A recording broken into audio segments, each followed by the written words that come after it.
ونعوذ بالله من شرور أنفسنا ومن سيئات أعمالنا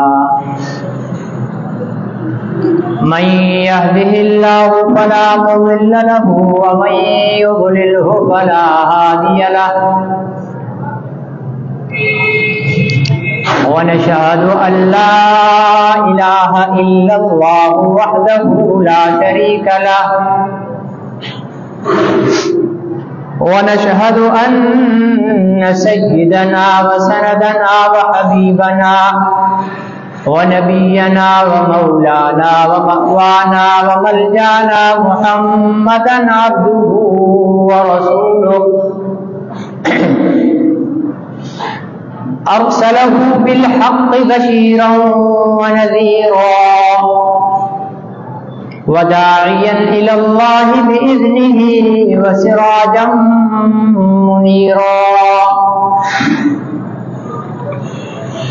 صلى الله عليه وعلى آله وأصحابه وأزواجه وأهل بيته وبارك وسلم تسليما كثيرا كثيرا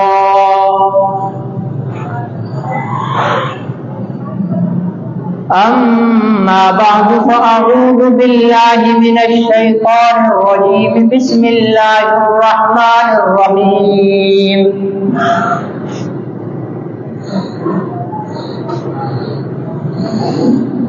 والعصر إن الإنسان لفي خسر إلا الذين آمنوا وعملوا الصالحات وتواصوا بالحق وتواصوا بالصبر صدق الله العظيم وبلغنا رسوله النبي الكريم ونحن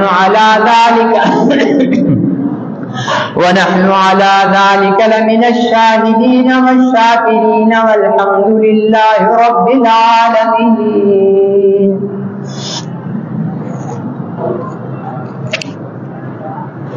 محترم بزرگوں اور بھائیوں،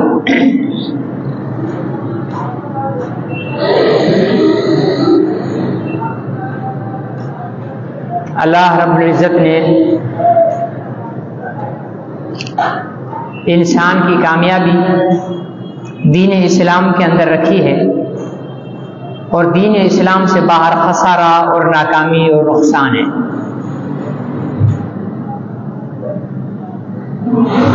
اسی چیز کو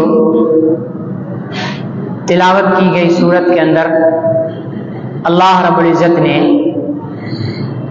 ایک خوبصورت انداز سے بیان فرمایا ہے۔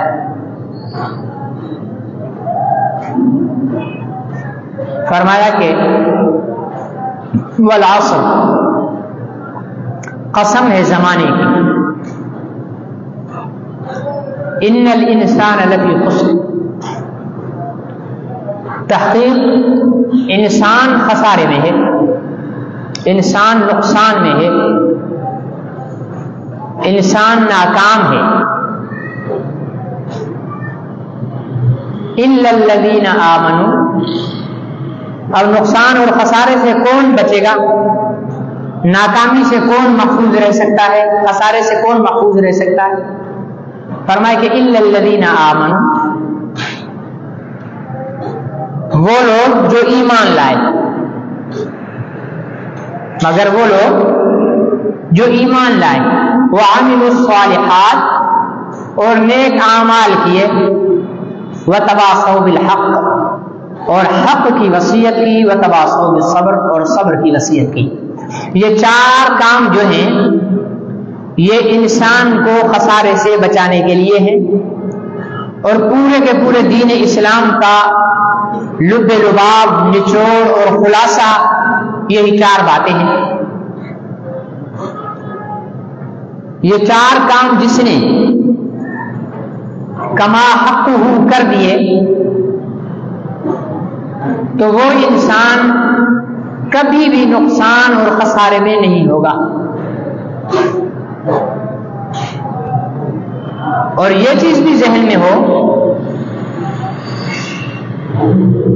کہ نقصان اور خسارہ کس چیز کا نام ہے؟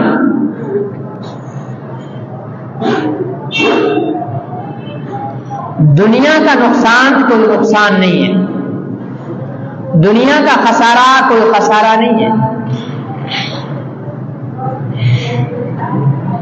اس لیے کہ دنیا کا، انسان کی زندگی کا جو عرصہ ہے دنیا کا، وہ 60 70 سال 80 سال 90 سال، اللہ ماشاء اللہ کوئی 100 سال کو پہنچے، جبکہ دنیا کے مقابلے کی، دنیا کی زندگی کے مقابلے میں آخرت کی زندگی لامتناہی ہے، مطلب نہ ختم ہونے والی ہے، اس کی کوئی انتہا نہیں۔ تو اصل نقصان آخرت کا نقصان ہے اور اصل فائدہ آخرت کا فائدہ ہے۔ ایک انسان اس دنیا کے اندر 100 سال زندگی پاتا ہے، چلو 1000 سال زندگی پاتا ہے، 1000 سال تک وہ پیٹ بھر کر کھانا بھی کھاتا رہا، بہترین لباس بھی پہنتا رہا، بہترین رہائش کے لیے اس نے گھر بنایا، اس کی بیوی بچے ہیں، اس کا کاروبار ہے، یا وہ پوری زمین پر حکومت کرتا ہے، بادشاہ ہے، لیکن 1000 سال کے بعد جب اس کو موت آئے گی، اس کے برزخ کا جو مرحلہ شروع ہوگا، قبر کا مرحلہ شروع ہوگا، اور وہاں پر اس کے لیے کوئی بستر نہ ہو، وہاں اس کے لیے کوئی نوکر چاکر نہ ہو، وہاں اس کے لیے راحت و آرام نہ ہو، پھر برزخ کے بعد حشر کے میدان میں اسے عرش کا سایہ میسر نہ ہو، پھر اللہ کی عدالت میں جانے کے بعد اس کے لیے جہنم میں جانے کا فیصلہ کر دیا گیا ہو، تو یہ 1000 سال کی زندگی اس آخرت والی زندگی کے مقابلے میں کوئی معنی نہیں رکھتی، پلک جھپکتے کی زندگی ہے۔ اس لیے یہاں دکھ سکھ میں، مشکل میں، پریشانی میں وقت گزار کر آخرت کی زندگی اگر کسی نے سنوار لی تو یہ کامیاب ہے۔ اب کامیابی کے 4 اصول، کامیابی کے 4 ذرائع اور کامیابی کی 4 وجوہات اللہ رب العزت نے قرآن پاک کے اندر بیان فرمائی ہے۔ ان میں سب سے پہلی وجہ ہے ایمان، مطلب ایمان لانا ہے۔ آمنت باللہ، اور ایمان کی کا اظہار کن الفاظ سے ہے؟ لا الہ الا اللہ محمد رسول اللہ، اس بات پر ایمان لانا کہ اللہ کے علاوہ کوئی عبادت کے لائق نہیں ہے، کوئی الہ نہیں ہے، اور حضرت محمد رسول اللہ صلی اللہ علیہ وسلم اللہ رب العزت کے رسول ہیں، یہ ایمان لانا ہوگا سب سے پہلے۔ پھر صرف کلمہ پڑھ کر ایمان لے آنا یہ کافی نہیں ہے، بلکہ پھر دوسرا کامیابی کا جو ذریعہ ہے، کامیابی کی جو دوسری وجہ ہے وہ ہے اعمال صالحہ۔ کامیابی کی وجہ اعمال صالحہ۔ اعمال صالحہ میں کیا ہے؟ اعمال صالحہ میں فرائض کے اندر سب سے پہلا عمل ہے نماز. بنی الاسلام علی خمس شہادت اللہ الہ الا اللہ اقام الصلاۃ ایتاء الزکاۃ وصوم رمضان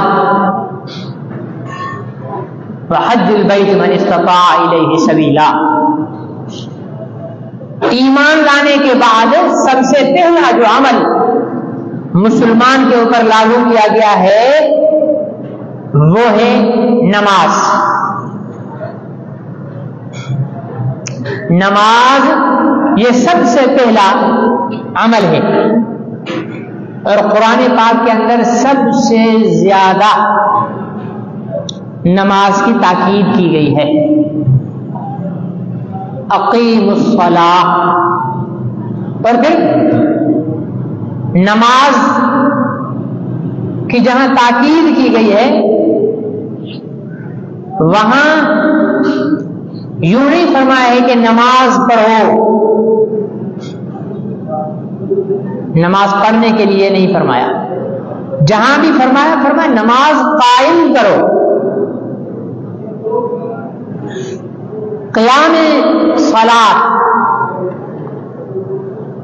قیام صلاۃ اس نے منکرین حدیث ایک شوشہ چھوڑتے ہیں کہ جو قیام صلاۃ کا مطلب ہے نماز اپنا اسلام کا نظام. نماز مطلب نہیں ہے. قرآن کی سب سے پہلی تشریح عملی یا قولی حضرت محمد رسول اللہ صلی اللہ علیہ وسلم نے فرمائی. پھر صحابہ اکرام نے فرمائی, پھر تابعین نے, پھر تبع تابعین نے, پھر ائمہ مجتہدین نے, محدثین نے. غلام محمد پرویز جو منکر حدیث ہے اس نے قیام صلاۃ سے مراد لیا ہے کہ اسلامی نظام قائم کرنا. اس سے نماز نہیں, منکر نماز ہے, وہ نماز کے قائل نہیں ہے. جبکہ اقیم الصلاۃ سے حضور علیہ الصلوۃ والسلام, صحابہ اکرام, تابعین, تبع تابعین انہوں نے نماز پڑھنے کے معنی فرمائے ہیں اور حضور علیہ السلام نے نماز پڑھ کر بتائی ہے. اور اقیموں کے مطلب کیا ہے؟ قائم کرنا. جس طرح ستون قائم ہوتا ہے, سیدھا ہوتا ہے, مضبوط ہوتا ہے ایک جگہ. تو نماز قائم کرنے کا مطلب یہ ہے کہ نماز کے ادب و آداب, نماز کے فرائض, نماز کے واجبات, نماز کے سنن, نماز کے مستحبات, ان تمام چیزوں کا خیال رکھ کے اس کے اندر کوئی ٹیڑھا پن نہ ہو. ہمارے ہاں ٹیڑھا پن ہے, ہماری نمازوں میں بہت ٹیڑھا پن ہے. ہمارے ہاں فضائل پر تو بات ہو جاتی ہے, مسائل پر بات بہت کم ہوتی ہے.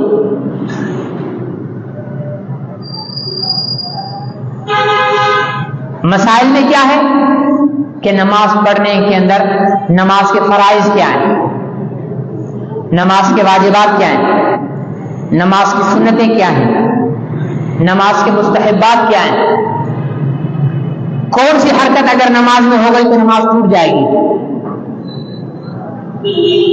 کون سا عمل نماز میں اگر کر لیا تو اس سے نماز میں سجدہ سہو ہوگا, کس چیز سے عام مسلمان تو دور کی بات ہے. میں بعض جگہ نماز پڑھنے کا اتفاق ہوتا ہے تو نماز پڑھانے والے ائمہ حضرات کو بھی پتہ نہیں ہوتا, جہاں سجدہ سہو نہیں کرنا ہوتا وہاں سجدہ سہو کر لیتے.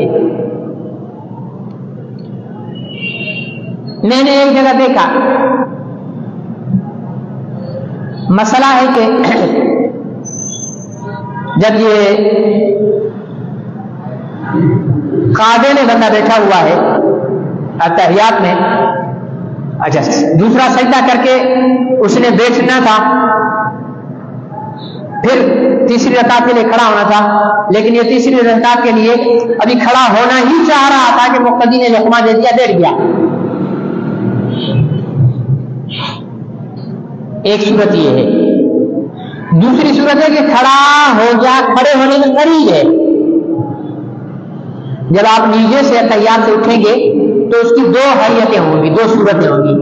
ایک کہ آپ بیٹھنے کے قریب ہیں، ایک آپ قریب ہیں کھڑے ہونے کے. بیٹھنے کے قریب میں بیٹھ جائیں، کھڑے ہونے کے قریب ہے. یہ قاعدہ اولا کی بات ہو رہی ہے. کھڑے ہونے کے قریب ہے، کھڑے ہو گئے. دوسرا قاعدہ، پہلا قاعدہ واجب ہے، اب چھوٹ گیا. ٹھیک ہے، چھوٹ گیا. اب اس پر سجدہ سہو ہوگا. لیکن وہ کھڑے ہونے کے قریب نہیں تھا، بیٹھنے کے قریب تھا. میں تھوڑا سا اٹھا، پیچھے سے آواز آئی، بیٹھ گیا. امام صاحب پھر بھی سجدہ کر رہے ہیں، حالانکہ سجدہ ہے. کیوں کیا؟ اس لیے کہ امام صاحب کو شریعت کے مسئلے کا پتہ ہی نہیں. اقیم الصلاۃ میں سب سے پہلے نماز کے مسائل کا علم ہونا ضروری ہے. اور نماز کے مسائل کے اندر جو سب سے پہلی چیز ہے وہ طہارت ہے. وہ کیا ہے؟ طہارت، یعنی پاکیزگی. بدن کا پاک ہونا، کپڑوں کا پاک ہونا، جگہ کا پاک ہونا. بدن کے پاک ہونے میں غسل آ گیا، وضو آ گیا. ٹھیک ہے نا جی. کپڑوں کے پاک ہونے میں کوئی کپڑے پر نجاست نہ لگی ہوئی ہو، یہ چیزیں شامل ہیں. تو جب ہم وضو سے کرتے ہیں تو وضو کے فرائض کیا ہیں، وضو کی سنتیں کیا ہیں، وضو کے مستحبات کیا ہیں. پھر اگر غسل میں آتے ہیں تو غسل فرض کب ہوتا ہے؟ ایسے بھی دیکھیں سال گزر گئے، بس غسل کر رہے ہیں لیکن انہیں پتہ نہیں ہے کہ غسل کے فرائض کیا ہیں. ناپاک چل رہے ہیں، نمازیں پڑھ رہے ہیں. ٹھیک ہے نا جی. یہ کیوں ہے؟ یہ ظاہر پاک نہیں ہوگا، نماز پڑھے گا تو نماز تو نہیں ہوگی نا. بھلے 100 وضو کر لے، اگر اس کا غسل ہی نہیں اترا ہے تو وضو نہیں ہوگا. اس کا جسم ناپاک ہے، وہ مسجد میں آنے کے قابل نہیں ہے، اور مسجد میں آ کر نمازیں پڑھ رہے ہیں. غسل کے فرائض کا جاننا، وضو کے فرائض مستحبات کا جاننا، ٹھیک ہے نا جی. یہ ساری چیزیں ہوتی ہیں. ہمیں نہ تو یہ سیکھنے کا شوق اور نہ ہی ہم اس چیز کے لیے وقت نکالنے کے لیے تیار. ایسا نہیں ہے کہ دین سیکھنے کے لیے ہمیں پیسہ خرچ کرنا پڑے. آپ اپنے مسجد کے مولوی صاحب کے پاس جاؤ کہ مولوی صاحب مجھے نماز کے فرائض سکھا دو، تو مولوی صاحب کہیں کہ ایک فرض کے 500 روپے دوں گا. 4 فرائض ہیں، 5 فرائض ہیں، 6 فرائض ہیں، فی فرض 500 روپے فیس چارجز ہو گئے. کبھی کسی نے بولا 5 روپے بھی نہیں لیتے، تو جی بسم اللہ آ جاؤ، ہم تو بیٹھے اس لیے سیکھ لو ہمارے ساتھ. ٹھیک ہے نا جی. لیکن ہمارے پاس وقت، ہمارے پاس فلم دیکھنے کے لیے وقت ہے، ناول اور ڈائجسٹ پڑھنے کے لیے وقت ہے، فیس بک، واٹس ایپ، ٹھیک ہے نا جی، سوشل میڈیا پر جو ہے وہ اپنا مصروف رہنے کے لیے وقت ہے. ٹھیک ہے جی. دنیا کمانے کے لیے، کاروبار کرنے کے لیے وقت ہے، مزدوری کرنے کے لیے وقت ہے، دفتر میں بیٹھ کر ڈیوٹی دینے کے لیے وقت ہے. دین سیکھنے کے لیے ہمارے پاس وقت نہیں ہے. اور پھر مزے کی بات یہ ہے کہ دین سیکھنے کے لیے اللہ نے کوئی عمر بھی نہیں رکھی ہے. دین سیکھنے کے لیے عمر کی کوئی قید، بلکہ اکثر صحابہ اکرام نے بڑی عمر میں دین سیکھا ہے، سوائے چند ایک کے کیونکہ صحابہ کرام جتنے بھی ایمان لاتے گئے تو حضرت ابو بکر صدیق بڑی عمر میں ایمان لائے، حضرت عمر فاروق جوانی میں، حضرت عثمان غنی، حضرت علی تھے جو بچپن میں ایمان لائے، بہت ساری صحابیات بڑی عمر میں ایمان لائے، بڑی عمر میں دین سیکھا۔ دین سیکھنے کے لیے عمر کی کوئی شرط اللہ نے نہیں رکھی ہے، کیوں کہ اللہ کو پتا ہے کہ کلمہ پڑھنے والا مسلمان کسی بھی عمر میں دین سیکھے گا۔ میں نے دیکھا ہے، خبر پڑی کہ وہ مولانا سمیع الحق صاحب کا مدرسہ ہے اکوڑا خٹک کے اندر، جامعہ حقانیہ، وہاں پر 95 سال کے ایک بابا جی جو ہیں وہ دور حدیث سے فارغ ہو کر ان کی بھی دستار بندی ہو رہی تھی، پڑھنے کے لیے آئے تھے، اس عمر میں بھی پڑھ رہے ہیں۔ 95 سال کی عمر کا بوڑھا، اس نے باقاعدہ مدرسے میں داخلہ لیا ہے، پڑھنے کے بعد جب فارغ ہوا تو اس کی عمر 95 سال ہوئی ہے۔ دین سیکھنے والے نے دین سیکھ لیا، عالم بن گیا، آخری عمر میں عالم بن گیا، کما لیا اس نے۔ ہم تو یہی کہتے ہیں کہ ساری زندگی ہم نے دین نہیں سیکھا، اب کیا دین سیکھے بھائی؟ کیوں؟ اب بھی دین سیکھو، کسی بھی عالم کے پاس چلے جاؤ، آپ ڈاکٹر سے راستے میں روک کر دوا لکھوا کر دکھاؤ، لکھ کے دے گا، بولے گا میرے کلینک پر آؤ، فیس بھرو، پرچی کٹواؤ، پھر آ کر مجھ سے اپنی طبیعت کا حال حوال۔ لیکن مولوی صاحب کو روک لیتے ہیں، مولوی صاحب 1 منٹ، اب اگر میں روکے مولوی صاحب کہیں گے یار مولوی صاحب بڑا گھمنڈی ہے، ٹھیک ہے نہیں، روکنا پڑ جاتا ہے۔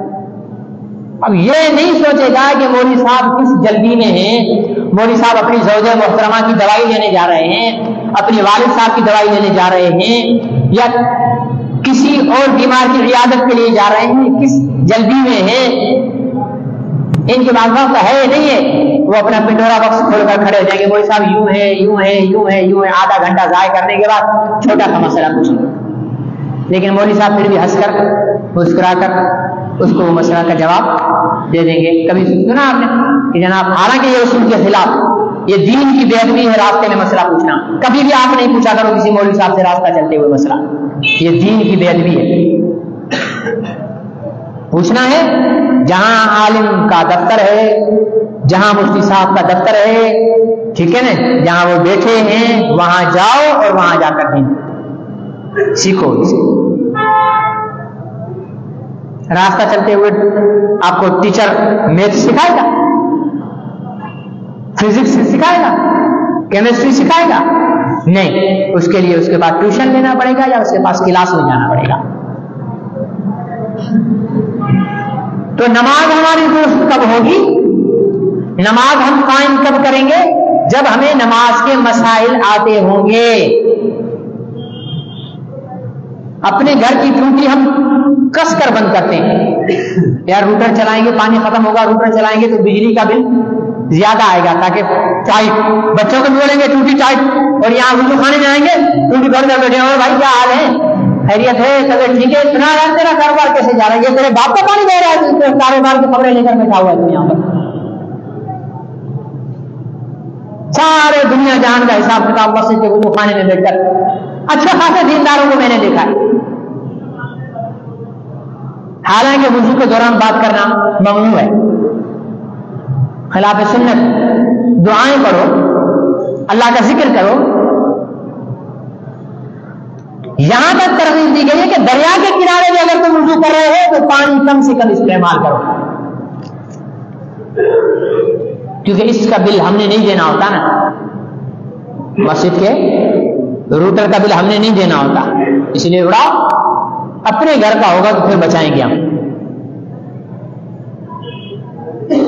میرا دل چاہتا ہے کہ جو ایسے پانی ضائع کرتے ہیں نا، روٹر کا کنیکشن ان کے گھر سے لگوانا چاہیے،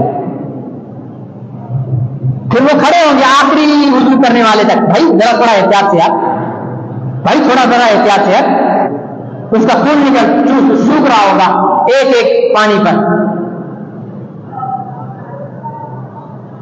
تو ہمارا جس نماز کے وضو کو ہم نے خلاف سنت کیا ہے، اس نماز کی تاثیر کہاں سے؟ اللہ نے قرآن میں فرمایا ان الصلاۃ تنہی عن الفحشاء والمنکر، نماز تمہیں بے حیائی اور برائی سے روکتی ہے۔ ہماری نماز روکتی ہے؟ نماز پڑھ کر چوری کرتے، نماز پڑھ کر شراب پیتے، نماز پڑھ کر جوا کھیلتے. یہ پرچیاں جوا ہی ہے نا.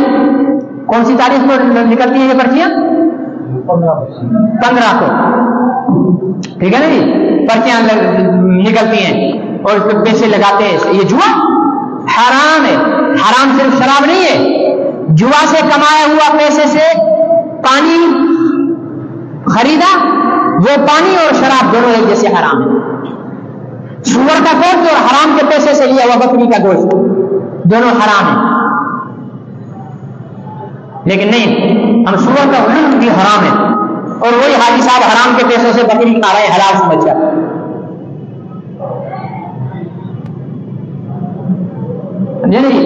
تو دین کے مسائل کو سیکھیں، جو آداب ہیں اس کے مطابق پانی کم سے کم استعمال کرنا، ہر عضو کو 3 مرتبہ دھونا، یہ مین آداب ہے وضو کے آداب میں سے. سنت ہے یہ وضو میں. ہم نے رکعت پکڑنی ہوتی ہے اسی لیے بس ٹپاٹپ یہ کیا وہ کیا یوں کیا یوں کیا یہ کیا وہ کیا دوڑ کر آ کر شروع ہو جائے. دکان سے دیر سے اٹھیں گے، بھائی اذان ہوئی تم نے سنا، کان بہرے نہیں ہے. اللہ نے کان دیے سننے کے لیے دیے، گانے سننے کے لیے نہیں، اذان سننے کے لیے، حق کی بات سننے کے لیے. ٹھیک ہے نا. سنی ابھی تو 15 منٹ ہے، ابھی 10 منٹ ہے، ابھی 5 منٹ ہے، ابھی تو جماعت کھڑی ہوئی ہے. حاجی صاحب نے آخری رکعت میں پہنچنا ہے اور آخری رکعت میں آئیں گے، تیز تیز وضو کریں گے، وضو کر کر دوڑ لگائیں گے کہیں سلام نہ پھر جائے. اتنی دیر کو اگر نماز میں پہنچنے کی فکر ہے تو 10 منٹ پہلے آ کر وضو کر کے مسجد میں بیٹھے. اور جب تک مسجد میں بیٹھا ہے، حضور علیہ الصلوۃ والسلام کا فرمان ہے کہ جو نمازی مسجد میں بیٹھا ہے نماز کے انتظار میں. آپ کس کے انتظار میں بیٹھے ہو؟ نماز کے انتظار میں بیٹھے ہو نا. تو فلم تو نہیں چلنی ہے نا، نماز کے انتظار میں بیٹھے ہو.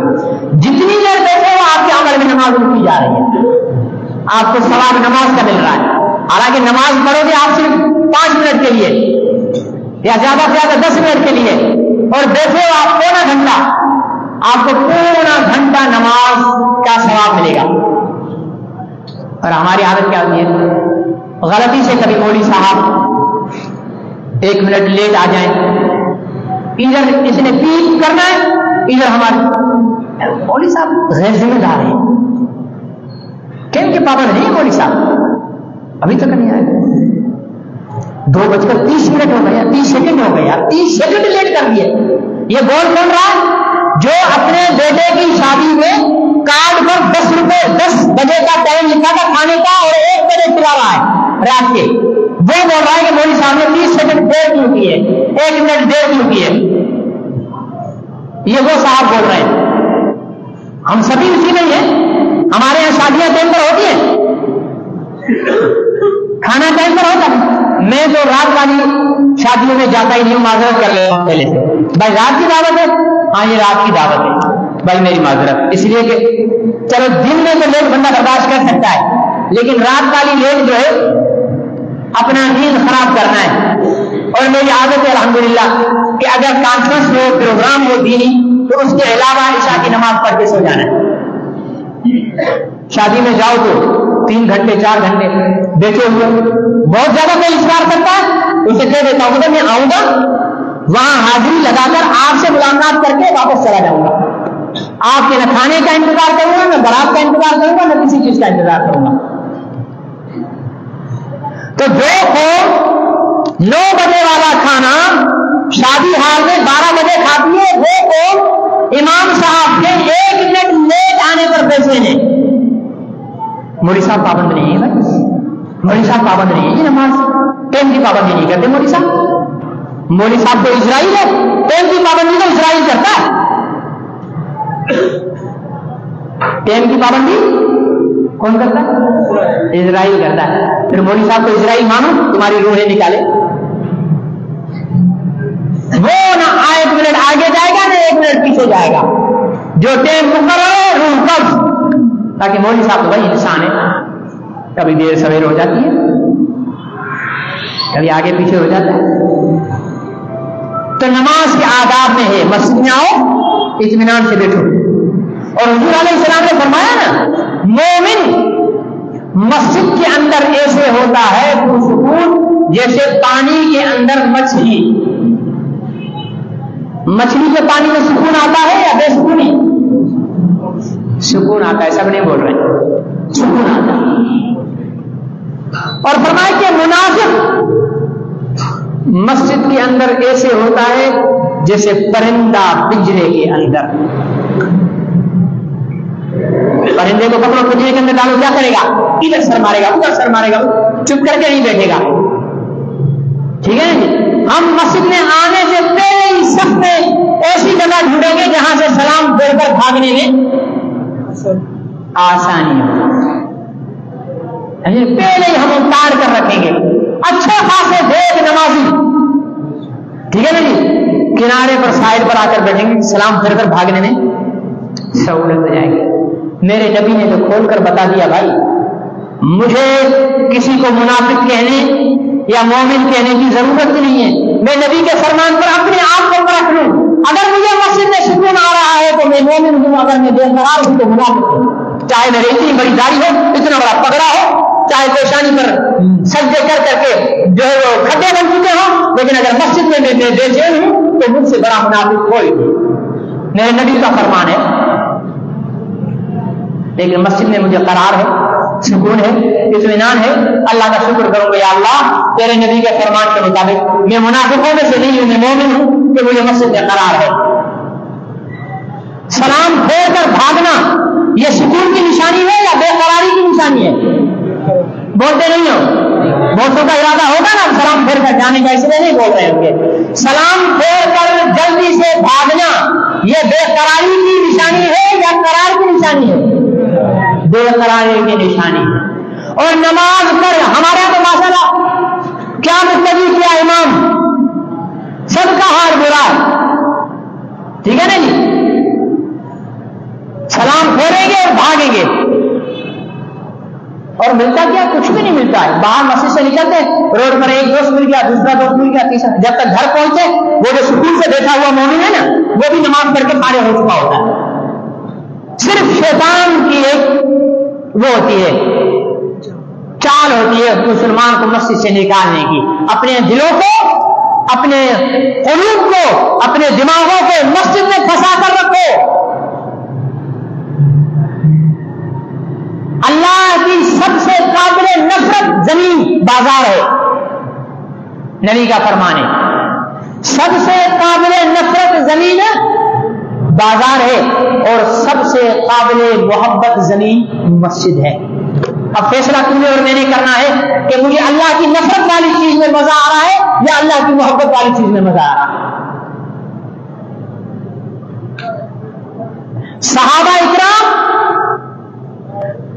کام میں نماز کا انتظار کرتے تھے. نماز سے مسجد سے کام کے لیے وقت نکال کر جاتے تھے کہ مسجد میں بیٹھا ہوں تھوڑا کام کر کے آ جاؤں. اور ہم کام سے مسجد کے لیے آتے ہیں کہ دکان میں بیٹھا ہوں نماز پڑھ کے آ رہا. یوں نہیں دنیا میں صحابہ اکرام نے حکومت کی ہے. 44 لاکھ مربع میل پر صحابہ اکرام نے اسلام کا آدھی دنیا سے زیادہ تر اسلام کا جھنڈا ہماری طرح نمازیں پڑھ کر نہیں بلند کیا تھا. انہوں نے ہماری طرح وضو کر کے، ہماری طرح سب بندیاں کر کے نہیں انہوں نے جو ہے وہ اسلام کا جھنڈا بلند کیا تھا اور دنیا پر حکومت کی تھی. عمر فاروق اعظم ایسے ہی ہماری طرح وضو کر کے ہمارے جیسے نمازیں پڑھ کر نہیں بنے تھے کہ کافر بھی کہنے پر مجبور ہو گیا کہ اگر 10 سال عمر اور زندہ ہوتا تو پوری روئے زمین پر اسلام کا جھنڈا بلند ہوتا. یہ ایسے ہی نہیں ہوئے تھے. انہوں نے اپنے آپ کو کھپایا تھا مسجدوں میں. بازار کی جھاڑو دینے پر جنت نہیں ملتی، مسجد کی جھاڑو دینے پر جنت ملتی ہے. مسجد کی صفائی کرنے ہم نے تو مؤذنین کے ذمہ لگایا ہوا ہے نا. تھوڑی سی کوئی مٹی دیکھے اپنے گھر میں کٹی بھی پڑی ہوئی نا تو بیگم کو نہیں کہیں گے کیونکہ سینڈل کی ہل بڑی ہے نا. بیگم کو نہیں کہیں گے کہ بچے نے پخانہ کر دیا صاف کر دو، نہیں، پڑھیے چپ کر کے تب یہاں مسجد میں تھوڑی سی مٹی لگی، بھائی تم حرام کھاتے ہو حلال کھاتے ہو، تنخواہ کس چیز کی لیتے ہو؟ یہ جملے کبھی بیگم کے سامنے بھی کہہ کر دیکھ لو، لگ پتا جائے، ٹھیک ہے نا جی؟ کبھی خود بھی مسجد میں جھاڑو لگا دیا کرو، مسجد کے مؤذن کے پر طنز کرنے اور اس کے ساتھ لڑنے کی بجائے پوچھا اٹھاؤ، جہاں کچرا لگ رہا ہے وہاں صاف کرو، ثواب ملے گا، جنت ملے گی۔ مسجد کی صفائی کرنے والی خاتون کا جب انتقال ہو گیا، حضور علیہ السلام نے صحابہ سے پوچھا کہاں ہے؟ کچھ دن سے نظر نہیں آ رہی، یا رسول اللہ وہ فوت ہو گئی۔ فرمایا چلو مجھے اس کی قبر پر لے کر چلو، تم نے مجھے بتایا کہ نہیں۔ یہ فضیلت ہے مسجد کی صفائی کرنے والی۔ جب یہ فضیلت مسجد کی صفائی کرنے والے کی ہے تو مسجد کو نمازوں سے آباد کرنے والوں کی کیا فضیلت ہوگی؟ ہم نے مسجد کو صرف 5 وقت کی نماز کے لیے مخصوص کر دیا ہے، نہیں، یہ مسجد ہی ہماری پہلی پارلیمنٹ تھی، یہ مسجد ہی ہماری عدالت تھی، یہ مسجد ہی ہمارا جو ہے وہ پریزیڈنٹ ہاؤس تھا، پرائم منسٹر ہاؤس تھا، گورنر ہاؤس تھا، سب کچھ یہ مسجد ہوا کرتا تھا۔ جب تک مسجد کے ساتھ مسلمان نے اپنے آپ کو جوڑ کر رکھا تب تک مسلمان نے عزت پائی۔ جب سے مسجد کو مسلمان نے صرف نماز کے لیے چھوڑا ہے تب سے مسلمان بیکار ہو گیا، اس کا دم ختم ہو گیا، اب وہ کچھ کہنے کے قابل نہیں ہے۔ اس لیے نماز کو پڑھو اللہ اور اللہ کے رسول کے مرضی کے مطابق، اپنی مرضی کے مطابق نہیں۔ حضور علیہ السلام نے مسجد میں دوڑ کر صف میں شامل ہونے سے منع فرمایا ہے۔ ہم دوڑ کر پہنچتے ہیں نا جب خاص طور پر امام رکوع میں جا رہا ہو، ایسا ہے نا، دوڑ کر۔ اچھا مزے کی بات، وہاں سے دوڑتا ہوا آیا، صف میں پہنچا، امام صاحب رکوع سے کھڑے ہو گئے،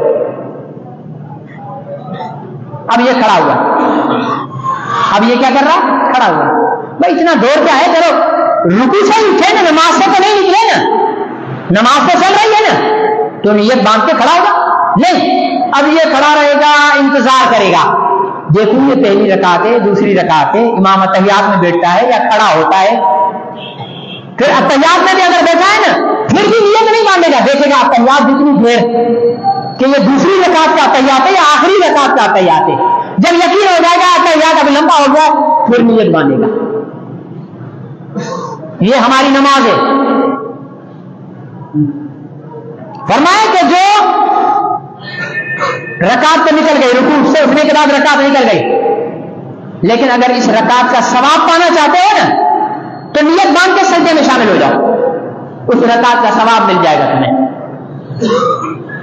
ہمارے یہاں تو یہ ہے ہی نہیں، امام صاحب سے اٹھنے کا انتظار کرتے ہیں، یہ ہے نا ہماری نماز۔ اور پھر حضور علیہ السلام نے نماز کے آداب میں سے صف بندی کے آداب میں حضور علیہ السلام نے فرمایا کہ مل مل کر کھڑے ہو جاؤ۔ میں دیکھتا ہوں تو دل جلتا ہے کہ ہم مسلمان کیسے صفیں بنا رہے ہیں۔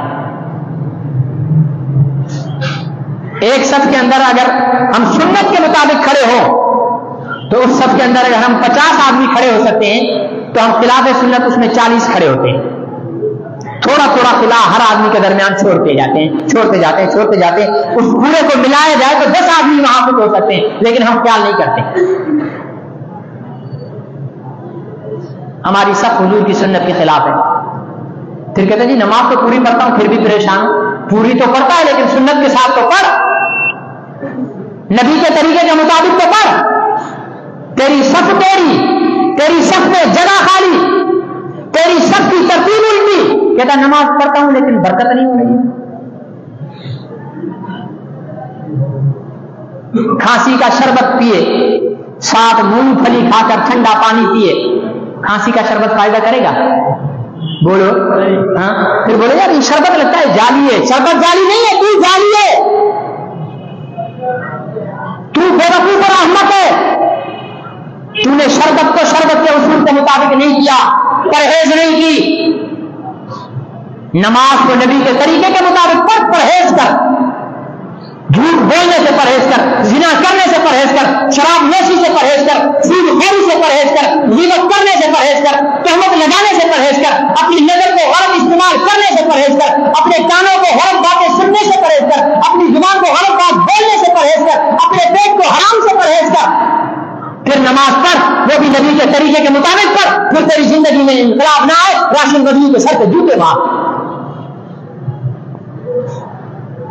باقی پڑھے تو اپنی مرضی سے، رکوع تیرے اپنی مرضی کے، سجدے تیرے اپنی مرضی کے، صف تیری اپنی مرضی کی، وضو تیرا اپنی مرضی کا، سارا نظرہ نماز پڑھے، نماز تو پڑھتا ہوں، برکت ابھی تک نہیں آئی ہے، آئے گی بھی نہیں تیری ایسی نماز پہ برکت، عذاب آئے گا ایسی نماز پر۔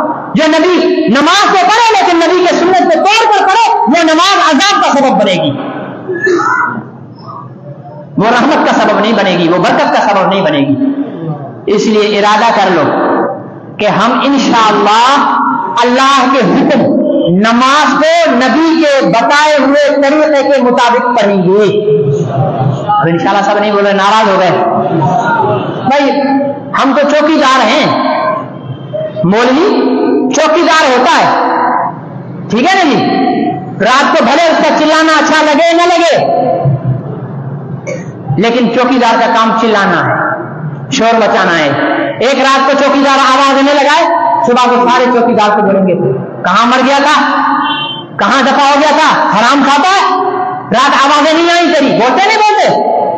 بھائی ہم بھی آپ کے ایمان کے، آپ کے عقیدوں کے، آپ کے اعمال کے چوکیدار ہیں، ہم نہ بولے، ہمیں بولو، وجہ کیوں نہیں بتایا آپ نے؟ یہ ہم تو اپنی آخرت کے لیے بتائیں گے، آپ کو اچھا لگے نہ لگے، ارادہ کر لو کہ ہم نماز نبی کے طریقے کے مطابق پڑھنے کا انشاءاللہ العزیز پکا ارادہ کرتے ہیں۔ اللہ مجھے آپ کو عمل کی توفیق نصیب فرمائے۔